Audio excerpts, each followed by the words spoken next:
patnubay at gabay ng magulang ay kailangan sa mga batang manonood. Simula na ng kaabang-abang na kwento ng hiwaga at pag-ibig sa Kokak. Kapartner ang Sunsilk with Nano Complex, Lacticid Confidence, Bonax 3-in-1, at Tang.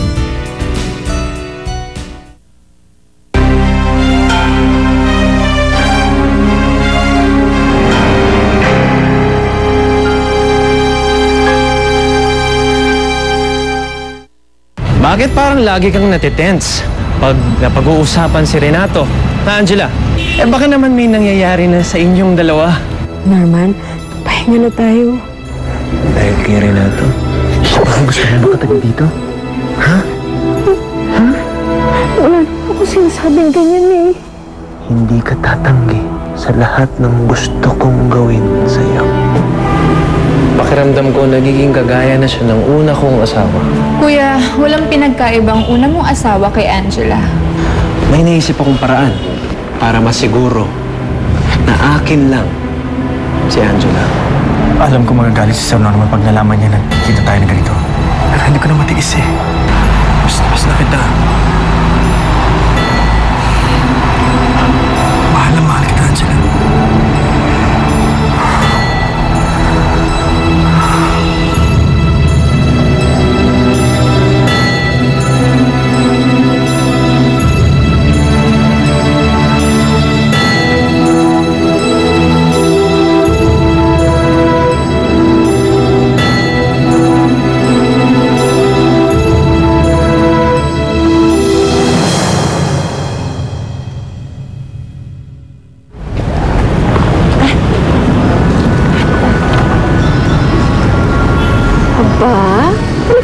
Kalimutan si Sir Carl, ha?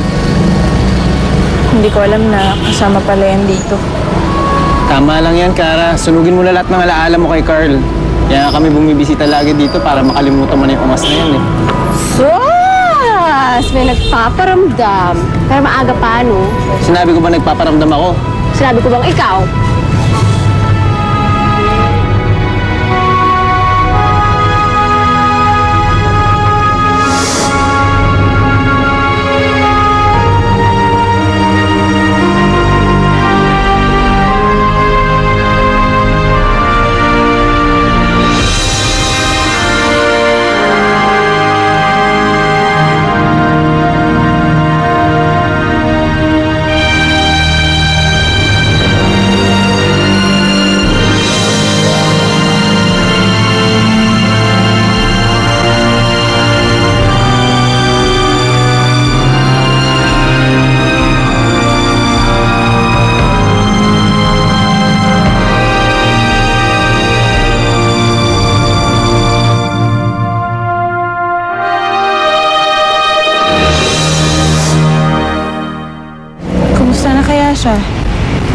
Sana makalimutan niya yung mga masamang alaala sa amin. Kung nandito yun, siguradong mas gagaan ang loob ko. Oh, kakasabi lang nakakalimutan niya eh. Alam mo, siguro nga kailangan ko na siyang kalimutan. Lalo na ngayon na mas malaking problema.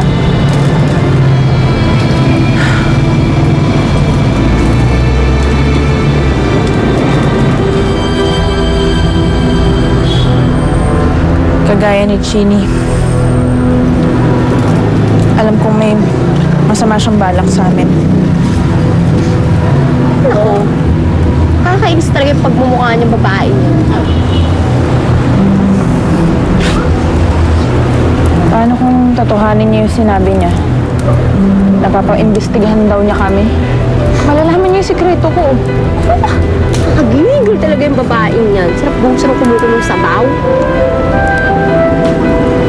Siguro dapat kausapin mo na si Mang Nato na umalis na dito.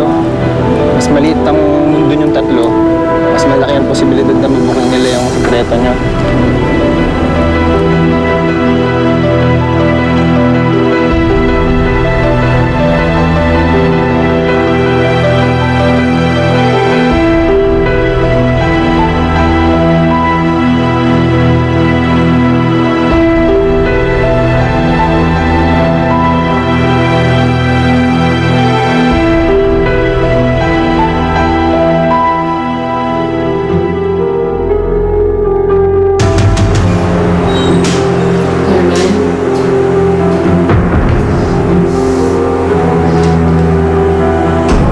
lumapit ka rito.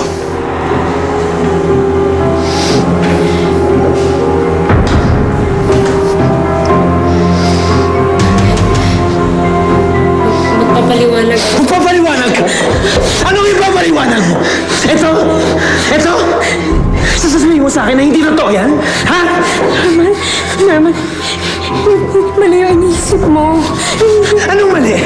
Anong mali dito, ha? Ha? Halika dito. Kara, masyado ako nag-aalala sa inay mo. Malakas ang kutob ko na binubugbog siya ni Norman. Minsan ko na nakita, anak.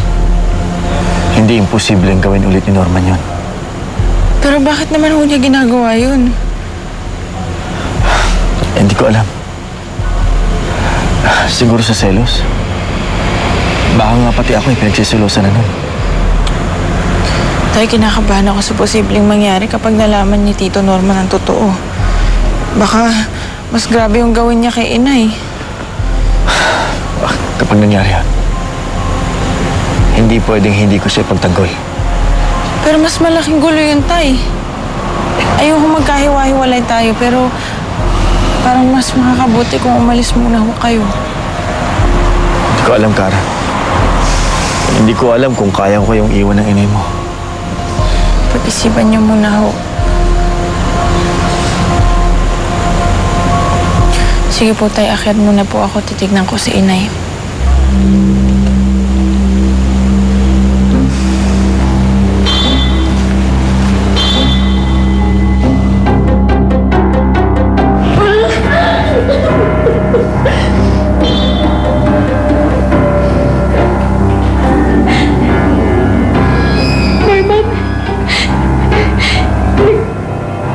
Nag-uusap lang naman kami.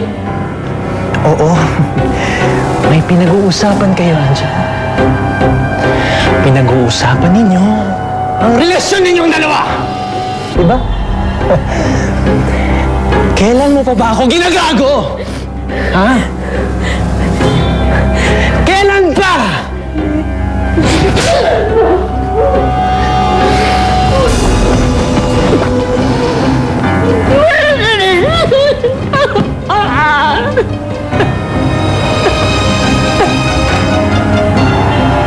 Kailan pa, Angela? Norman, walang namamagitan sa amin ni Renato.